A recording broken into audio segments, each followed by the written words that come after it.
L'homme est une corde tendue entre la bête et le surhomme, une corde au-dessus d'un abîme. Nous avons tous, un jour ou l'autre, ressenti ce frisson subtil, cette impression diffuse de vivre en marge de notre propre existence.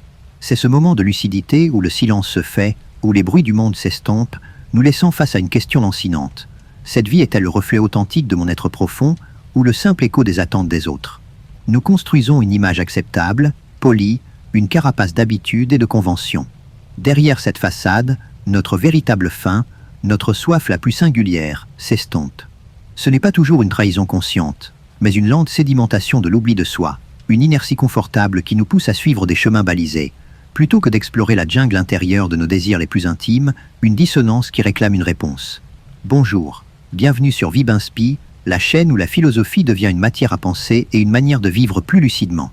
Aujourd'hui, nous allons plonger au cœur de l'œuvre monumentale de Friedrich Nietzsche, Ainsi parlait Zarathustra, pour démêler le fil de cette quête essentielle, celle de devenir pleinement qui l'on est. Ce n'est pas une simple invitation à la découverte de soi, mais un appel retentissant à une transformation radicale, une métamorphose exigeant de jeter bas les masques, de briser les idoles intérieures et extérieures. Il s'agit de s'affranchir des poids morts de la tradition et des attentes superficielles. L'enjeu est immense, car nous ne cherchons pas un moi préexistant, mais le sculpteur de notre propre destin, forgeant sans cesse notre être avec chaque pensée, chaque décision. Ce défi bouleverse toutes nos certitudes. Nous portons souvent en nous le fardeau invisible de ce que l'on doit être, une injonction silencieuse qui nous dicte la réussite, la vertu, le bonheur selon des critères rarement interrogés. La société, dans sa bienveillance étouffante, nous offre des moules préfabriqués pour nos existences, des parcours tracés pour éviter la friction, pour garantir un semblant de sécurité. Mais cette paix a un prix lourd, l'étouffement de nos élans les plus singuliers, la domestication de notre nature la plus sauvage et la plus créatrice. C'est une négation silencieuse de cette force motrice qui, au fond de nous, aspire à un déploiement unique, une liberté qui semble pourtant si lointaine. Chacun de nous a connu cette angoisse sourde, cette vague de désespoir quand le chemin tout tracé s'avère vide de sens, quand les récompenses promises par la conformité sonnent faux. L'homme est souvent une créature de troupeau, cherchant la chaleur et la sécurité dans le nombre, fuyant la solitude de la pensée originale, l'inconfort d'être différent. Cette peur de l'isolement est un puissant moteur de l'aliénation, une force invisible qui nous pousse à nous conformer, à nous taire, à renoncer à notre propre voie par crainte du jugement. C'est elle qui nous ligote, qui nous empêche d'oser le grand pas en avant, le bond par-dessus l'abîme dont parlait Nietzsche, laissant planer le regret d'un courage jamais trouvé. Et pourtant, persiste cette promesse, ce murmure tenace que notre vie pourrait être plus vaste, plus intense, plus authentique. Une vie où l'on ne se contente plus de réagir, mais où l'on devient l'architecte de son propre monde intérieur, le créateur de sa propre valeur. Cette promesse, Zarathustra la délivre non comme une douce mélodie, mais comme un coup de tonnerre, une provocation à l'éveil. Il ne s'agit pas d'une simple introspection, mais d'une confrontation brutale avec tout ce que nous pensons être. Une force indomptée réside en nous, une énergie qui attend d'être libérée pour construire, pour édifier une existence qui résonne avec notre essence la plus profonde. Le chemin sera semé d'embûches, de doutes, de moments de vertige où tout ce qui nous était familier s'écroule. Mais c'est précisément dans cette destruction que réside la possibilité d'une reconstruction, d'une édification de soi sur des fondations neuves, celle de notre propre volonté et de notre propre sens, un cheminement qui ne tolère aucune interruption sans perte de sa révélation essentielle, car l'aventure de soi ne fait que commencer. Nous connaissons tous ce moment étrange où la vie, si active et bruyante en apparence, se met à résonner d'un silence intérieur assourdissant. C'est l'instant où l'on réalise que l'on traîne une existence qui ressemble davantage à un fardeau qu'à une danse, comme un animal de somme portant sur son dos des charges qui ne sont pas les siennes. On se lève, on agit, on interagit, mais une part de nous-mêmes, la plus essentielle, reste enchaînée, entravée par des fils invisibles tissés de devoirs, d'obligations et d'un « il faut » universel que l'on n'a jamais vraiment questionné. Cette fatigue de l'âme n'est pas celle du corps, mais celle d'un esprit qui n'a pas encore appris à se déployer selon sa propre mesure, à se dresser debout et solitaire. Zarathustra, l'ermite descendant de sa montagne, ne commence pas son voyage en offrant des réponses toutes faites, mais en lançant un défi colossal à cette lassitude de l'âme. Il nous invite à contempler l'état primitif de l'esprit, cet esprit que l'on pourrait comparer à un chameau robuste et patient. Ce chameau, symbole de l'obéissance et de la résignation, se met à genoux, prêt à recevoir les charges les plus lourdes de la vie. Il accepte sans broncher les valeurs imposées par les générations passées, les morales dictées par la foule, les vérités établies par l'autorité. Il porte le poids des traditions, des dogmes, des codes de conduite, convaincu que la grandeur réside dans la soumission et la capacité à endurer, une endurance qui s'apparente à une lente érosion de sa propre puissance créatrice. Ce que le chameau accepte de porter, Ce sont toutes ces épreuves qu'il pense nécessaires à sa propre élévation. Il est prêt à se perdre dans les déserts arides de l'ascèse, à gravir les montagnes les plus hautes de la culpabilité et du sacrifice. Il s'impose des pénitences inutiles, se prive de joie, s'interdit le rire, tout cela au nom d'une humilité illusoire, d'une vertu que l'on lui a enseignée comme le sommet de l'existence. On lui dit de ne pas avoir peur du mépris, de ne pas se venger des offenseurs, de s'éloigner des amis pour mieux se comprendre, des commandements qui, selon Nietzsche, ne sont que des freins déguisés à l'affirmation de soi, des chaînes dorées que l'on serre autour de son propre cou. Il y a là une forme insidieuse de violence contre son propre être. Mais il arrive un moment où le chameau, après avoir traversé le désert de son obéissance, se retrouve face à un choix, une nécessité intérieure de se transformer. Le désert, avec son immensité et son silence, n'est pas seulement un lieu de souffrance, mais aussi de révélation. C'est là, dans cette nudité existentielle, que l'esprit commence à se défaire de ses oripeaux, à sentir l'appel d'une liberté plus radicale. L'heure de la métamorphose sonne, car persister dans cette voie de soumission équivaudrait à un renoncement définitif à toute possibilité de grandeur personnelle, à toute étincelle de vie authentique. Le chameau doit cesser d'être un simple porteur pour devenir quelque chose d'autre, de plus puissant, de plus souverain. C'est alors qu'apparaît la deuxième figure, le lion. L'esprit se mue en lion, non pas pour construire, mais pour détruire, pour affirmer un grand « je veux » contre le millénaire, tu dois symboliser par le grand dragon vos 1000 écailles étincelantes. Chaque écaille de ce dragon représente une valeur ancestrale, une loi établie, une morale héritée qui murmure sans cesse à l'oreille « tu dois ».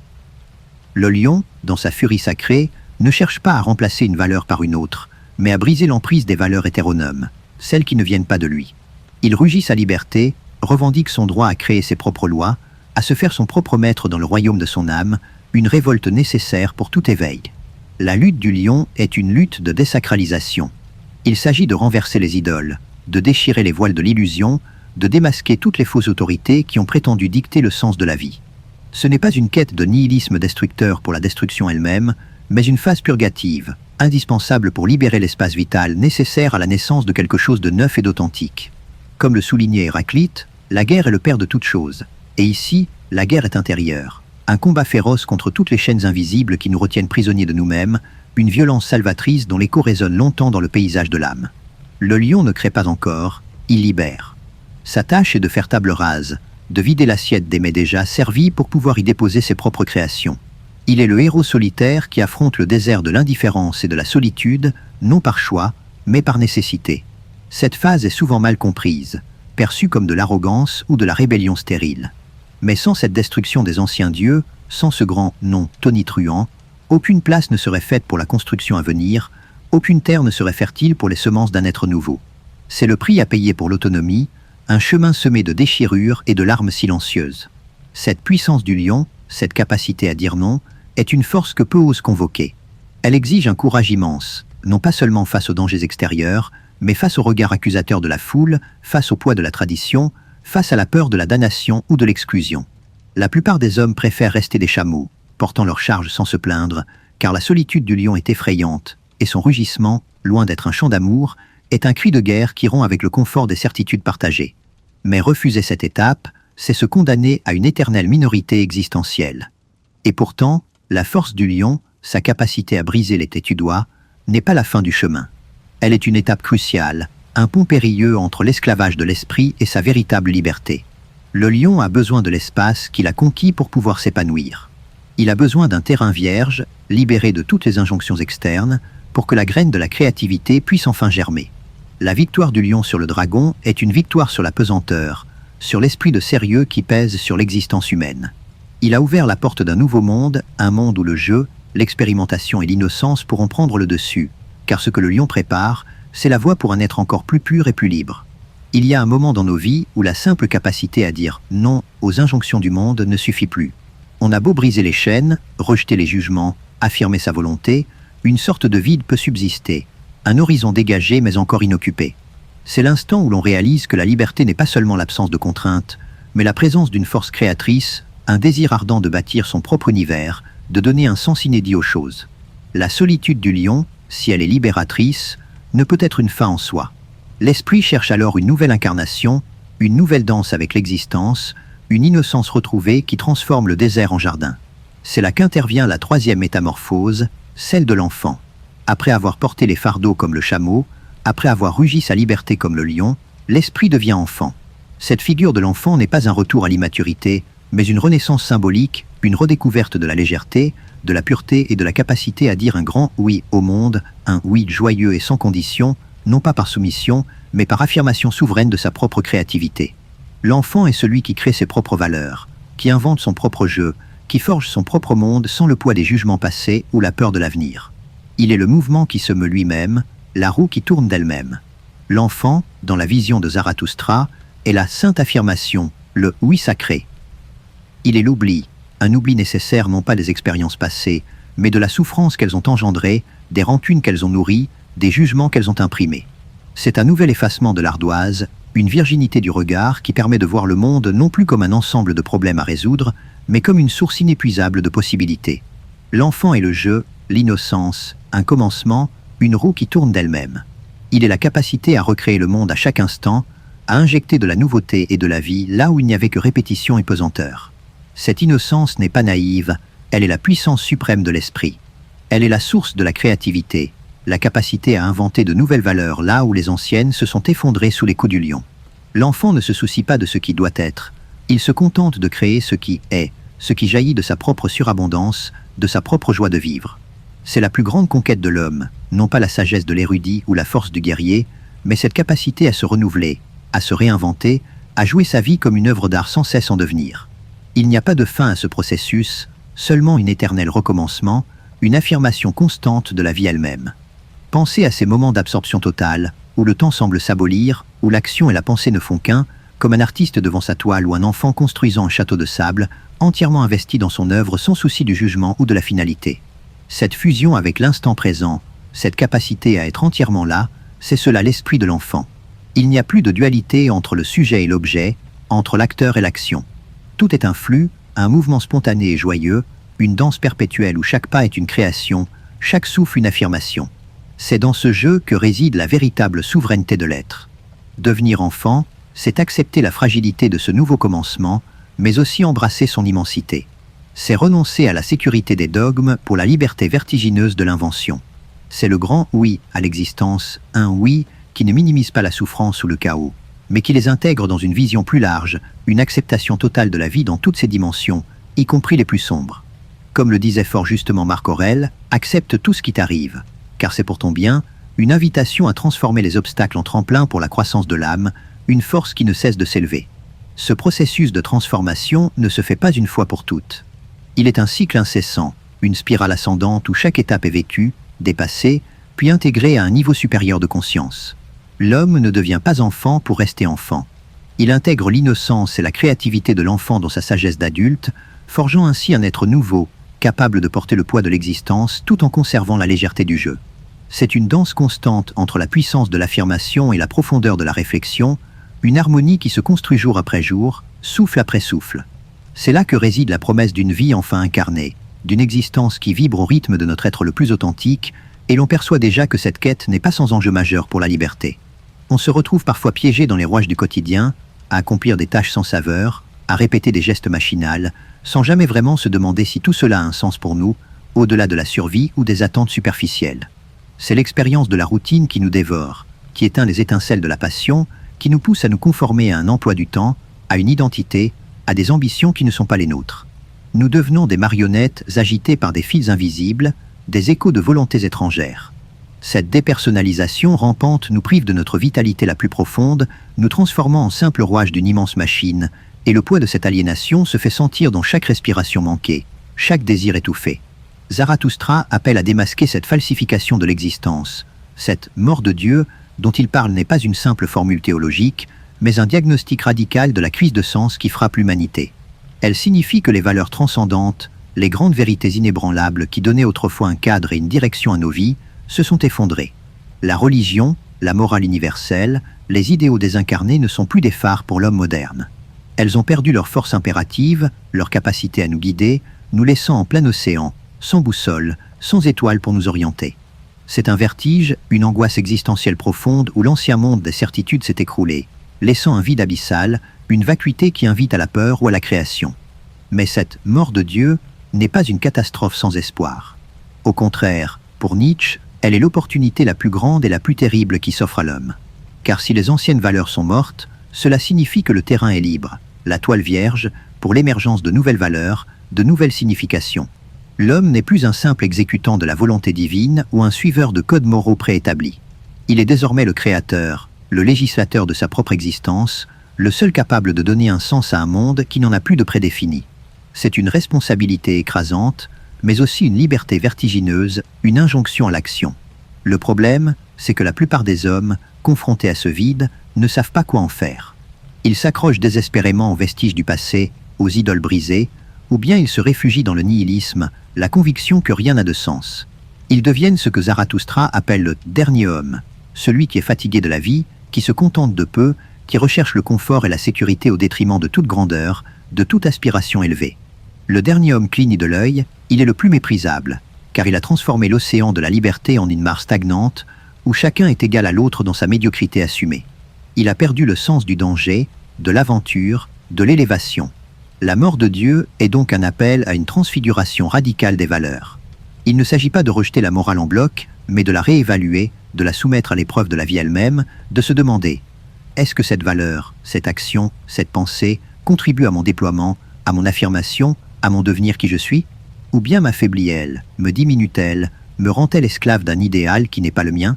C'est une éthique de la force et de la puissance, une invitation à se défaire de tout ce qui est morbide, tout ce qui est humain, trop humain, pour embrasser une vie débordante de vitalité et de sens personnel. C'est la fin de l'obéissance aveugle. Cette transvaluation des valeurs demande un courage immense, car elle implique de se tenir seul face à soi-même, de juger par ses propres critères, de forger son propre chemin sans guide externe. C'est le chemin de l'individu qui se distingue de la masse, qui ose penser différemment, qui ose vivre différemment. Cela signifie aussi s'exposer à l'incompréhension, à la solitude, au jugement des autres, ceux qui préfèrent le confort de la conformité à l'aventure de l'authenticité. Mais c'est le prix de la liberté, le prix d'une existence qui ne soit pas un écho, mais une mélodie originale, une symphonie unique. Zarathustra propose une nouvelle voie, celle de l'Ubermensch, le surhomme. Il ne s'agit pas d'une race supérieure ou d'un être parfait, mais d'un idéal à atteindre par la volonté, une tension vers l'élévation, la sublimation de soi. Le surhomme est celui qui a transcendé le dernier homme, qui a surmonté le nihilisme, qui a compris que la vie n'a pas de sens inhérent, mais qu'elle est une opportunité constante d'en créer un sens qui jaillit de sa propre puissance créatrice. Il est celui qui dit oui à l'existence avec toutes ses douleurs et ses joies, qui embrasse l'éternel retour du même, non comme un fardeau, mais comme une danse, un jeu cosmique. C'est une célébration de la vie, de sa puissance démesurée, une volonté de puissance qui transforme tout ce qu'elle touche. Le chemin vers le surhomme est celui d'un autodépassement incessant, une volonté de se surpasser, de se réinventer, de ne jamais stagner dans la complaisance ou la médiocrité. C'est une lutte constante contre la petitesse en soi, contre tout ce qui nous tire vers le bas, vers le trop humain. Comme le disait Sénèque, ce n'est pas parce que les choses sont difficiles que nous n'osons pas, c'est parce que nous n'osons pas qu'elles sont difficiles, une invitation à embrasser la difficulté comme une opportunité de croissance, une forge où notre être est affiné. Cette quête n'est pas une destination, mais un mouvement perpétuel, une tension vers un horizon toujours plus lointain, une promesse de grandeur qui nous appelle à nous défaire de nos peurs les plus profondes. Nous avons tous connu cette sensation étrange d'être tiraillés entre des forces contraires, cette lutte intérieure entre la part de nous qui aspire à la stabilité, au réconfort, et celle qui brûle d'un désir d'aventure, de transgression, de dépassement.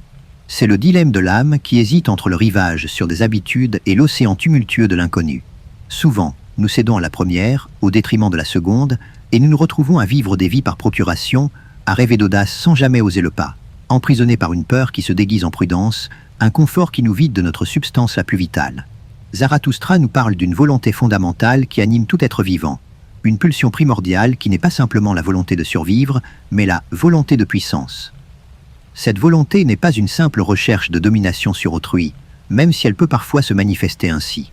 C'est avant tout une force intérieure, une impulsion à croître, à se développer, à se surpasser, à affirmer son être avec toujours plus d'intensité et de créativité. Elle est l'élan vital qui nous pousse à créer nos propres valeurs, à nous élever au-dessus de nous-mêmes, à nous réinventer sans cesse. C'est une force cosmique qui se manifeste en chaque individu, une soif insatiable de toujours plus de vie, plus de sens, plus d'affirmation. Cette volonté de puissance est le moteur de notre devenir qui l'on est. Elle est la sève qui nous pousse à grandir, à nous déployer, à réaliser notre potentiel le plus profond.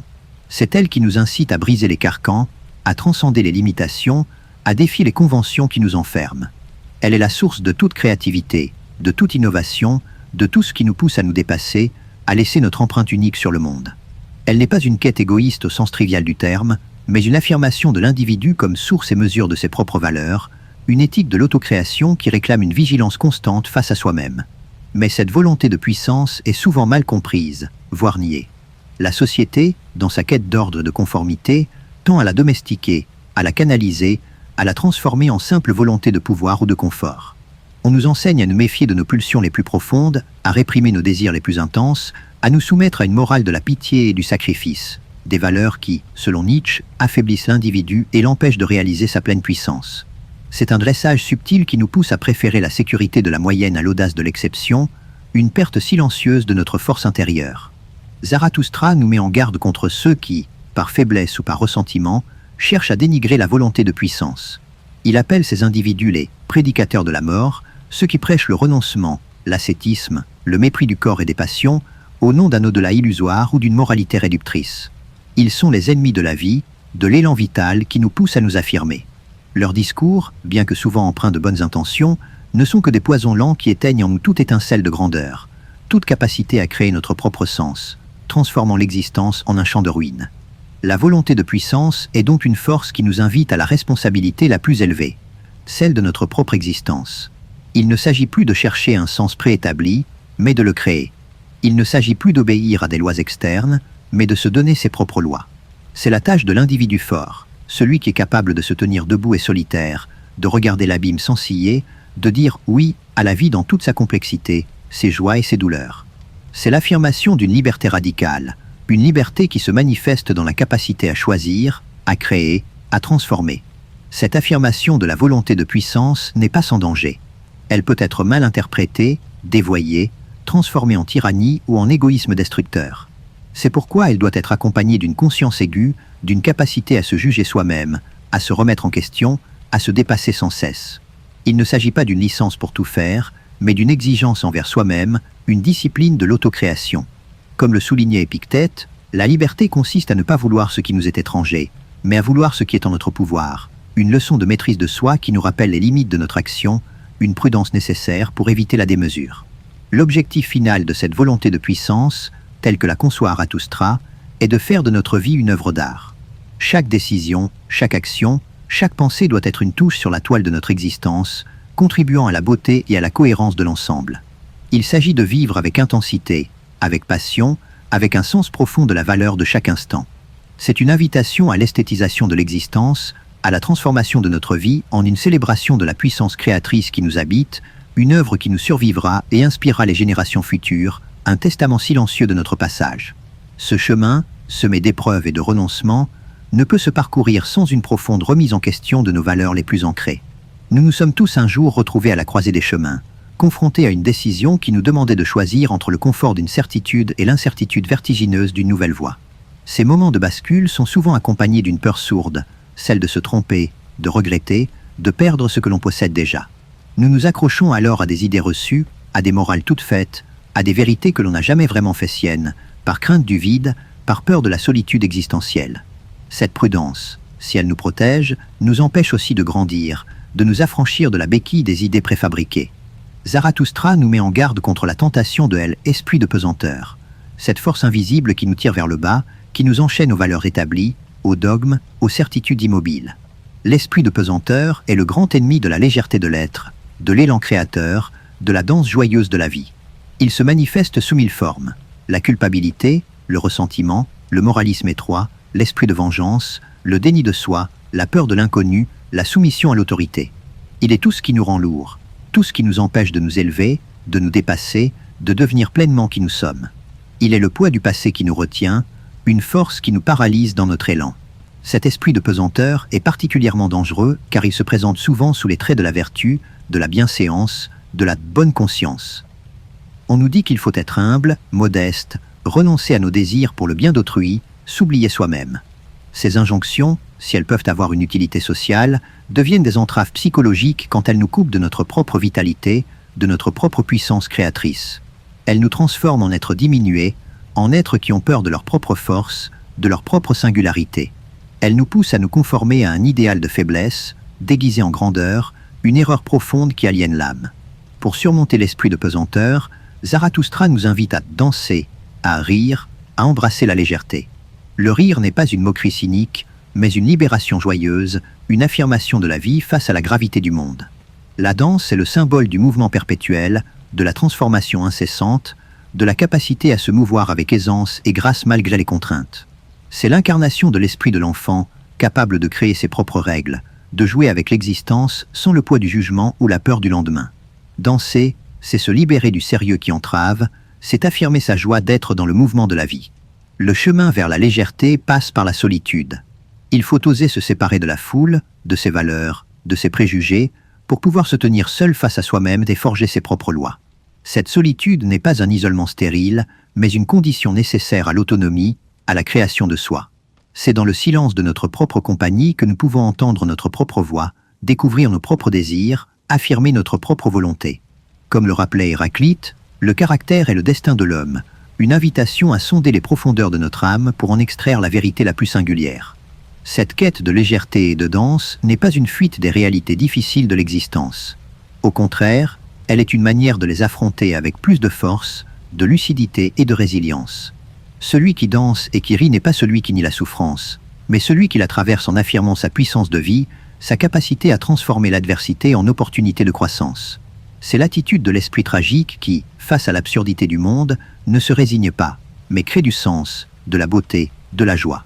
C'est une force qui transcende la douleur, qui permet de se tenir debout malgré les tempêtes. L'esprit de pesanteur est souvent alimenté par le ressentiment, cette rancune tenace contre la vie, contre les autres, contre soi-même. Le ressentiment est la marque des faibles, de ceux qui n'ont pas la force d'agir et qui se vengent en condamnant, en dénigrant, en niant la joie des autres. Zarathustra nous invite à nous en libérer, à pardonner non par faiblesse, mais par surabondance de force, par capacité à dépasser la blessure, à regarder vers l'avenir sans le poids du passé. C'est une libération intérieure, une affirmation de sa souveraineté sur ses propres émotions, une victoire sur les ombres qui nous hantent. En fin de compte, la légèreté est une forme de sagesse. C'est la capacité à ne pas se prendre trop au sérieux, à voir la vie comme un jeu, une succession d'expériences à embrasser avec curiosité et ouverture. C'est la capacité à se détacher des résultats, à aimer le processus, la danse elle-même, plus que la destination. C'est l'art de vivre sans fardeau, avec la légèreté d'un oiseau qui plane dans le ciel, emporté par son propre élan, sa propre liberté. Cette élévation de l'esprit est le signe d'une âme qui s'est réconciliée avec elle-même, qui a trouvé sa propre musique et qui danse au rythme de sa propre mélodie, une mélodie qui nous conduit vers une acceptation radicale de l'existence, avec ses défis et ses récompenses. Nous avons tous, à un moment ou à un autre, cette impression que notre existence est un fragment, une histoire inachevée, une mélodie interrompue avant sa pleine expression. On sent que des possibles sont restés en jachère, que des désirs profonds n'ont pas été explorés, et que l'on a peut-être manqué l'opportunité de devenir la version la plus complète, la plus authentique de soi-même. Ce regret latent, cette nostalgie d'un chemin non emprunté, est la marque d'une vie qui n'a pas été pleinement affirmée dans son éternel retour. C'est le poids d'un passé non assumé, d'un futur non créé. Zarathustra, dans un de ses enseignements les plus vertigineux, nous confronte à l'idée de l'éternel retour du même. Ce n'est pas une simple hypothèse cosmologique, mais une pensée existentielle radicale, une épreuve de force pour l'âme. Imagine que chaque instant de ta vie, chaque joie, chaque souffrance, chaque décision, chaque détail infinitésimal doit se répéter une infinité de fois, exactement de la même manière, sans la moindre variation. Que ferais-tu si un démon te chuchotait cette vérité à l'oreille et te demandait « Veux-tu que cette vie-là, telle que tu l'as vécue, telle que tu la vis, se répète éternellement ?» Cette pensée est un critère de jugement ultime pour la qualité de notre existence. Si tu réponds par la négative, si l'idée de revivre éternellement cette vie te remplit d'horreur ou de dégoût, alors cela signifie que tu n'as pas encore fait de ton existence une œuvre d'art, que tu n'as pas assumé pleinement ta volonté de puissance, que tu n'es pas encore devenu celui que tu es. C'est une invitation à remettre en question chaque aspect de ton être, chaque choix, chaque valeur, pour les aligner avec un « oui » joyeux et inconditionnel à la vie, une affirmation radicale de ce que tu es. C'est un test de courage, une confrontation avec la valeur intrinsèque de ta propre vie. Pour celui qui embrasse l'éternel retour, chaque instant devient d'une importance capitale. Il n'y a plus de petits moments, de détails insignifiants. Chaque acte, chaque pensée, chaque sentiment est tissé dans la trame de l'éternité. L'existence n'est plus une ligne droite allant d'un début à une fin, mais un cercle, un grand anneau où tout se reproduit. Cela ne doit pas engendrer la fatalité, mais l'urgence de vivre chaque instant avec la plus grande intensité, la plus grande conscience, la plus grande création. C'est la pensée la plus lourde et en même temps la plus libératrice, celle qui nous pousse à nous dépasser, à vouloir notre destin. L'éternel retour n'est pas une résignation passive au destin, mais une affirmation active de la volonté de puissance. Il s'agit de vouloir que ce qui est soit, et de vouloir que cela se répète. C'est l'amor fati, l'amour du destin, non pas parce qu'il est agréable, mais parce qu'il est le tien, parce qu'il est la matière brute à partir de laquelle tu sculptes ton chef-d'œuvre. C'est la capacité à transformer chaque souffrance, chaque échec, chaque obstacle en une composante essentielle de ton devenir, en une pierre angulaire de ta construction personnelle. C'est le triomphe de la volonté sur le ressentiment et la plainte. Ce concept nous pousse à nous demander: suis-je l'acteur de ma vie, le créateur de ma réalité, ou suis-je le simple spectateur d'une pièce qui se joue sans moi? La pensée de l'éternel retour est une incitation à prendre les rênes, à devenir le maître de son propre scénario, à écrire son propre texte, à danser sa propre chorégraphie. Elle exige une cohérence totale entre nos valeurs, nos actes et nos désirs, une harmonie intérieure qui nous permettrait de désirer ardemment que tout se reproduise encore et encore, sans regret. Il n'y a pas de plus grand défi à la volonté individuelle. Celui qui dit oui à l'éternel retour est celui qui a transcendé le dernier homme, celui qui a embrassé l'esprit de l'enfant, celui qui a créé ses propres valeurs. Il est le surhomme, non pas un être parfait, mais un être qui a su donner un sens à son existence, qui a voulu sa vie dans sa totalité, avec toutes ses contradictions et ses splendeurs. Il a fait de son existence une affirmation joyeuse, un chant de victoire sur la pesanteur, sur le nihilisme, sur la faiblesse. C'est le triomphe de la vie sur la mort, de la création sur la destruction, de l'affirmation sur la négation. L'expérience de l'éternel retour est une purification. Elle nettoie l'âme de toutes les petites mesquineries, de tous les regrets stériles, de toutes les peurs qui nous retiennent. Elle nous pousse à vivre avec un sens aigu de la responsabilité, car chaque instant compte, chaque décision laisse une trace indélébile dans l'éternité. Elle nous invite à nous élever au-dessus de nous-mêmes, à nous transcender, à devenir plus grands, plus forts, plus beaux. Comme le disait Héraclite, le chemin ascendant et le chemin descendant sont un seul et même chemin, une vérité qui nous révèle la nature cyclique de l'existence. Cette pensée, à la fois terrifiante et exaltante, est la clé pour devenir le créateur de son propre destin, le maître de son propre monde intérieur, un monde qui ne tolère aucune demi-mesure dans l'engagement de l'être. On a souvent cette impression que la vie nous est donnée avec un mode d'emploi, des valeurs préétablies, des vérités qui s'imposent à nous comme des évidences. On grandit dans un monde où l'on nous dit ce qui est bien et ce qui est mal, ce qui est beau et ce qui est laid, ce qui est juste et ce qui est injuste. Ces tables des valeurs sont gravées dans nos esprits, sans que nous ayons eu le loisir de les interroger, de les éprouver par nous-mêmes. Nous vivons alors par procuration, porteurs de croyances qui ne sont pas les nôtres, aliénés à un héritage que nous n'avons pas choisi. Ce conformisme silencieux nous prive de notre puissance la plus fondamentale, celle de la création de notre propre sens, une soumission qui érode notre singularité. Zarathustra, dans son parcours, insiste sur la nécessité de briser ces anciennes tables des valeurs pour devenir le créateur de ses propres valeurs. Il dénonce l'illusion d'une vérité unique et universelle, d'une morale qui vaudrait pour tous, en tout temps et en tout lieu. Pour lui, toutes les valeurs sont humaines, trop humaines. Elles ne sont pas gravées dans le marbre par une instance transcendante, mais créées par les hommes, pour les hommes, en fonction de leurs besoins, de leurs peurs, de leurs désirs. Elles sont des interprétations du monde, des outils pour organiser l'existence, mais elles ne sont pas des vérités absolues, une leçon d'humilité face à nos certitudes. Cette destruction des anciennes tables n'est pas un acte de nihilisme destructeur, mais un préalable nécessaire à la création. Il faut faire table rase du passé, du studois des générations précédentes, des jugements de la foule, pour pouvoir écrire de nouvelles lois, de nouvelles significations. C'est l'étape du lion qui rugit sa volonté de liberté face au grand dragon des valeurs millénaires. Mais cette phase de destruction n'est qu'un prélude à la tâche véritable, celle de l'enfant qui, dans son innocence créatrice, invente un monde nouveau, des valeurs qui jaillissent de sa propre surabondance vitale. Il s'agit de s'approprier le monde, de le faire sien. Le créateur de valeurs est celui qui ose affirmer son propre « je veux », qui ne se contente pas de répéter ce qui a été dit ou de suivre ce qui a été fait. Il est celui qui forge son propre sens, qui donne sa propre direction à son existence, qui est capable de juger par lui-même, en fonction de sa propre force, de sa propre vision du monde. C'est l'individu souverain qui ne cherche pas l'approbation extérieure, mais qui puise en lui-même la source de sa légitimité, de sa valeur. C'est une force qui émane de l'intérieur, une source intarissable de sens. Mais comment savoir si les valeurs que nous créons sont bonnes ou mauvaises? Pour Nietzsche, la valeur d'une valeur se mesure à sa capacité à affirmer la vie, à augmenter notre puissance, à nous élever, à nous rendre plus forts, plus beaux, plus créatifs. Est bon tout ce qui fortifie la volonté de puissance, et mauvais tout ce qui l'affaiblit. Tout ce qui nous diminue, nous rend malades, nous aliène. C'est une éthique de la vie, une moralité de la force, qui se distingue radicalement des morales traditionnelles fondées sur la pitié, le sacrifice ou le renoncement. Il y a là un déplacement radical de la perspective morale.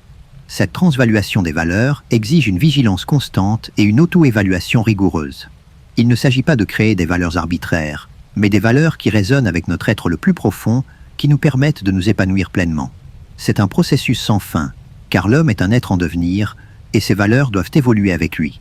Il est une œuvre d'art sans cesse en construction, et chaque nouvelle valeur est une touche sur la toile de son existence, une contribution à sa propre beauté, à sa propre unicité. C'est l'expression la plus pure de l'individualité. Le créateur de valeurs est aussi celui qui affronte la solitude. Car inventer de nouvelles valeurs, c'est se distinguer de la foule, c'est rompre avec le conformisme, c'est s'exposer à l'incompréhension, au rejet, voire à la haine de ceux qui s'accrochent aux anciennes idoles. C'est le chemin des esprits libres, des individus exceptionnels qui osent penser par eux-mêmes, qui osent vivre selon leurs propres lois. Comme le soulignait Épicure, le bonheur réside dans l'autosuffisance, une vérité qui révèle la force nécessaire pour se tenir debout seul face au monde, une force qui ne craint pas le jugement extérieur. En devenant créateur de ses propres valeurs, l'homme se libère des chaînes invisibles de la tradition, des conventions, des jugements d'autrui. Il devient le maître de son propre destin, l'architecte de sa propre vie, le sculpteur de son propre être. C'est la plus haute forme de liberté, une liberté qui n'est pas l'absence de contraintes, mais la capacité à se donner ses propres contraintes, à choisir ses propres défis, à forger son propre sens. C'est le chemin vers l'affirmation de soi, vers l'incarnation de ce devenir qui l'on est, qui est au cœur de l'enseignement de Zarathustra. Un chemin qui nous invite à une solitude fructueuse, à l'écart des foules.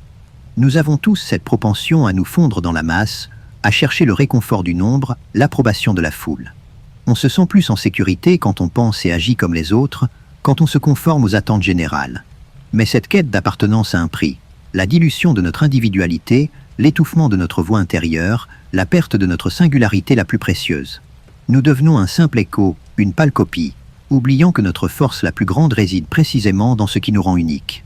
Le désir d'être accepté nous pousse à nous trahir, nous éloignant de notre véritable chemin. Zarathustra, par sa posture d'ermite descendant de sa montagne, incarne cette nécessité de la solitude pour l'individu qui aspire à devenir lui-même. La solitude n'est pas pour lui une fuite du monde ou une mélancolie, mais une condition essentielle à la croissance de l'âme, un laboratoire où se forge l'esprit libre.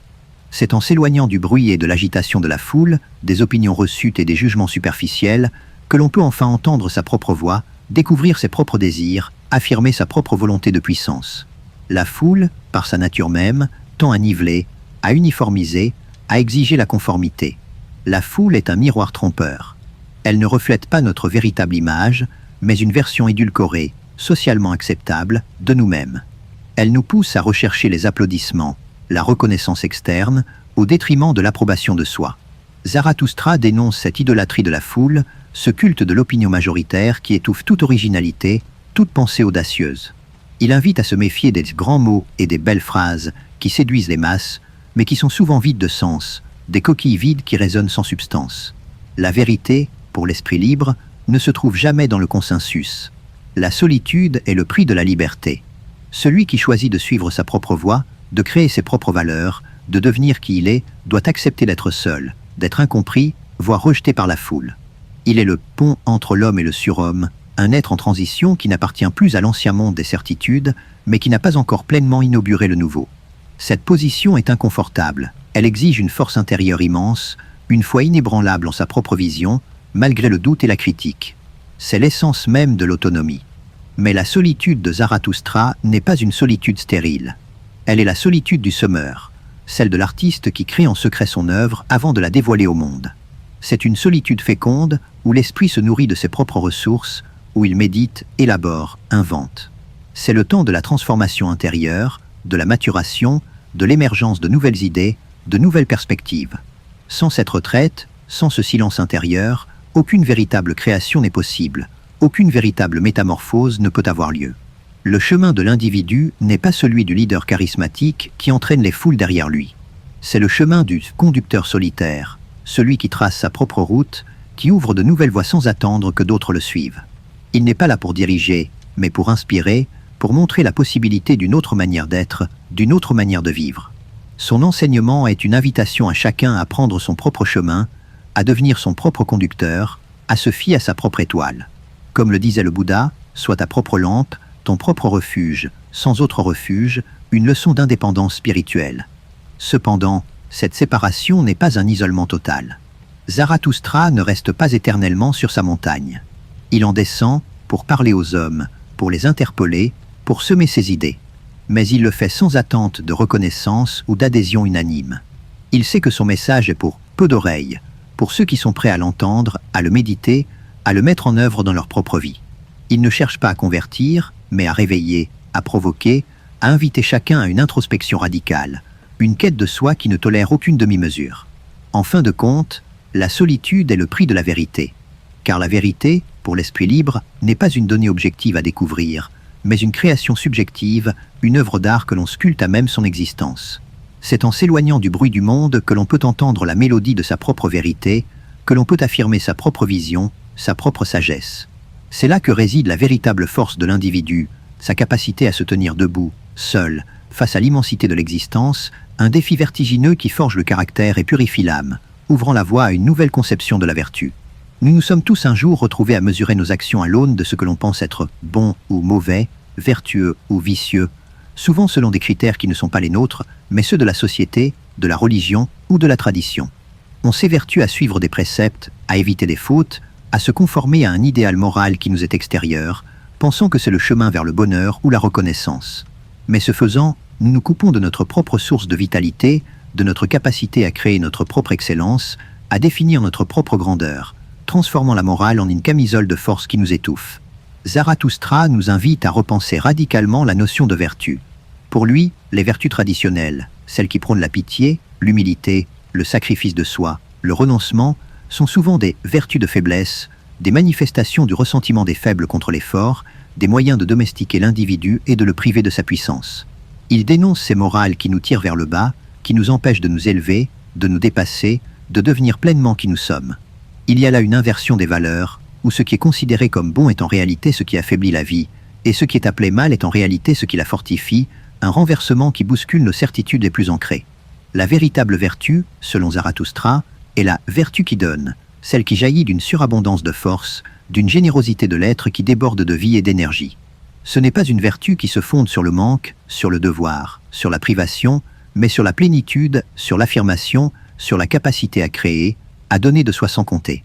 Elle est l'expression de la volonté de puissance, une force qui ne cherche pas à dominer les autres, mais à s'élever au-dessus de soi-même, à se dépasser sans cesse, à faire de sa propre vie une œuvre d'art. Cette vertu est une manifestation de la joie, de l'enthousiasme, de l'affirmation de l'existence. Celui qui possède la vertu qui donne n'agit pas par obligation, par crainte du châtiment ou par espoir d'une récompense. Il agit par nécessité intérieure, par un débordement de sa propre vitalité. Il n'a pas besoin de prêcher la morale aux autres, il l'incarne. Il n'a pas besoin de s'imposer des règles rigides, il est sa propre loi. Il n'a pas peur de sa propre puissance, il la cultive, il la développe, il la met au service de sa propre création et de son propre devenir. Il est l'homme généreux non par calcul, mais par nature, une force qui irradie et transforme son environnement.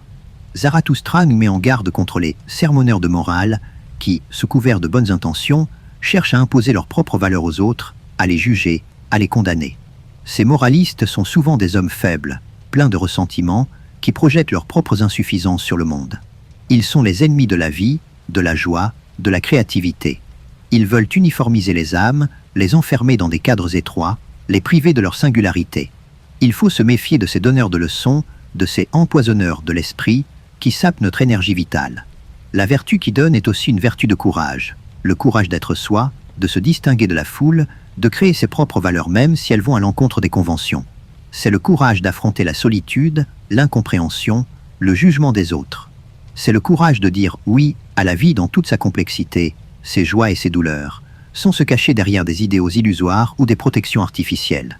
C'est une force qui nous rend invincibles face à l'adversité, capable de transformer chaque obstacle en tremplin pour notre propre croissance. En fin de compte, la vertu qui donne est la manifestation la plus élevée de devenir qui l'on est. C'est l'incarnation de l'individu souverain qui a transcendé toutes les vieilles tables des valeurs, qui a brisé les idoles, qui a créé son propre monde. Il est l'être qui s'est réconcilié avec lui-même, qui a trouvé son propre équilibre, sa propre harmonie. Il n'est pas parfait, car la perfection est une illusion statique, mais il est en devenir constant, toujours en mouvement, toujours en quête de nouvelles hauteurs, de nouvelles profondeurs. Comme le soulignait fort à propos Épictète, la seule liberté est la maîtrise de soi, une liberté qui nous permet de nous affranchir des chaînes extérieures pour nous gouverner nous-mêmes, et cette quête de maîtrise révèle une autre dimension essentielle, celle de l'amitié. Mais devenir qui l'on est n'a rien d'inconfort. C'est une traversée. La vertu qui donne n'est pas une morale douce. Elle est une affirmation. Elle exige le courage de s'arracher aux sécurités collectives, de rompre avec les valeurs héritées, de supporter le regard des autres sans s'y soumettre. Elle demande de tenir debout sans béquille métaphysique, sans refuge derrière des idéaux prêts à l'emploi. Dire oui à la vie, chez Nietzsche, ne signifie pas aimer seulement ce qui nous élève. Cela signifie embrasser aussi ce qui nous fracture. Accueillir la tension, la solitude, le doute, comme des forces formatrices. C'est transformer chaque résistance en intensité supplémentaire. Chaque obstacle en matière première. L'individu souverain n'est pas celui qui domine les autres. Il est celui qui s'est conquis lui-même. Deviens qui tu es. Cette phrase n'est pas un slogan. C'est une responsabilité. Elle implique de briser les idoles intérieures, de cesser d'obéir aux anciennes tables de valeurs, de créer, pas seulement d'imiter. Et cette création n'est jamais achevée. Elle est mouvement, dépassement, tension continue vers plus de lucidité et plus de cohérence. Même lorsque Nietzsche semble s'opposer à toute morale traditionnelle, une exigence demeure, la maîtrise de soi. Non pas une répression, mais une souveraineté. Comme le rappelait Épictète, la véritable liberté réside dans la capacité à se gouverner soi-même. Et c'est peut-être là que la force nietzschéenne rencontre une sagesse plus ancienne. La puissance authentique commence à l'intérieur. Si cette idée t'interpelle, si tu sens que devenir qui tu es exige plus de courage que tu ne le pensais, alors continue ce chemin avec nous. Abonne-toi pour approfondir cette exploration. Aime cette vidéo si elle a éveillé quelque chose en toi, et laisse un commentaire pour partager ce que signifie pour toi. Car au fond, la question n'est pas de savoir qui tu devrais être. La question est de savoir si tu as le courage d'assumer qui tu es en train de devenir. Philosopher, c'est agir sur le présent. Commence par t'abonner.